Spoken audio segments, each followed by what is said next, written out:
So chalk streams, as the name suggests, need chalk. Water is stored in the chalk for anything up to 40 years, and it percolates out slowly and gently. It comes out clean because it's been in the rock for a long time, and it comes out at a very even temperature.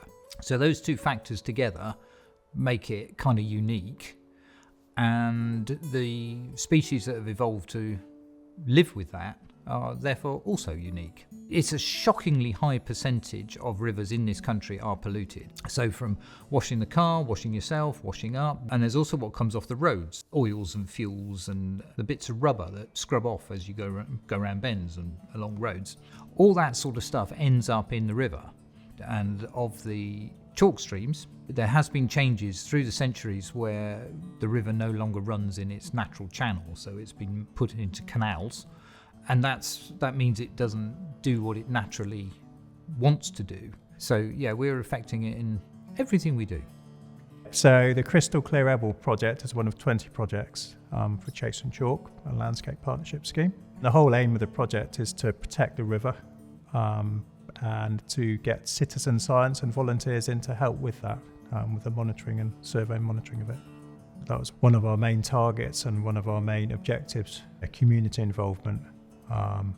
And getting the word out there was a big factor. 650 volunteers, 21,000 hours. Most of that's come from the local community and the volunteers. So that connection and the legacy of the project is going to be really important to keep that going into the future.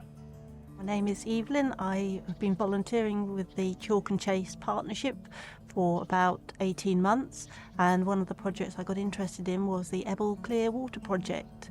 I got involved because, like many people, I've been hearing an awful lot about the quality of water in our rivers, and I, like everybody else, am concerned about it. So when I had the opportunity to take part in a water testing programme on my local rivers, I was very interested to do that. We are going to take some samples of water from various local rivers. We then take the data that we receive, we pass it on to the Wessex River Trust, and they build up then all the figures, look at them and decide what's actually happening. You can't tell by just looking in a river whether it's clean or not, and it's not until you start measuring with equipment that you find out what is actually going on in the rivers. So as I say, it was an ideal opportunity to do a little bit of citizen science and get involved at a local level. I'm Simon Alsterbrook. I'm a volunteer, and I've been working with the team at Chase and Chalke National Landscape for about 2.5-3 years now. We bought a property in Broadchalk just about 3 years ago now, and we've got a beautiful stretch of river running through it, the River Ebble. And when we moved in, we had about 7 foot of nettles, and the ground was completely covered over, and we had no idea really what we had as a riverfront. So we wanted to have plant life and nature that was, natural to the chalk stream and the environment. So we had no real knowledge or experience ourselves. So with the help of National Landscape and particularly the Wessex Rivers Trust, they were able to actually point us in the right direction, give us advice as to which species we could plant out. We put sort of over 500 plugs of different plants into the marginal plants and then the emergent plants on the edge of the river, but also create the river environment that is right for a chalk stream.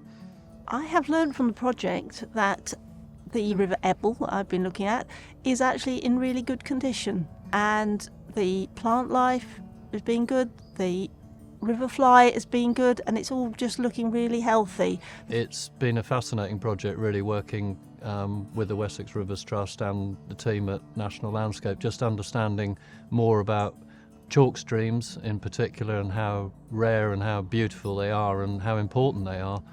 So we've tried to educate school children with school visits. The teachers have been on training courses, and the children have benefited from lots of river dipping sessions, just to see what's in there. So looking at the mini beasts, so you're not just looking at trout or salmon, you're looking way down at dragonfly larvae or mayfly larvae or whatever it might be.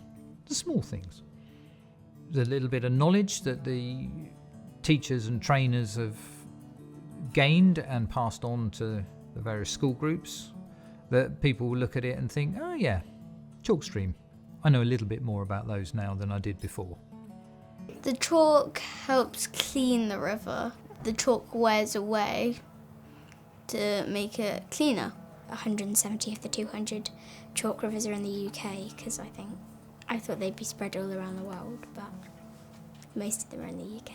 When walking by a river and you see it's not doing good, and maybe the animals aren't doing good in there either, you can try and donate to an organisation to make that better if you have enough money. This project shows that people living in the landscape can be part of the solution, not necessarily part of the problem. We think it's fantastic that so many people in the local community have come together to make the project such a success and so special. We hope we've made a difference, albeit a small one perhaps, but yeah, a difference.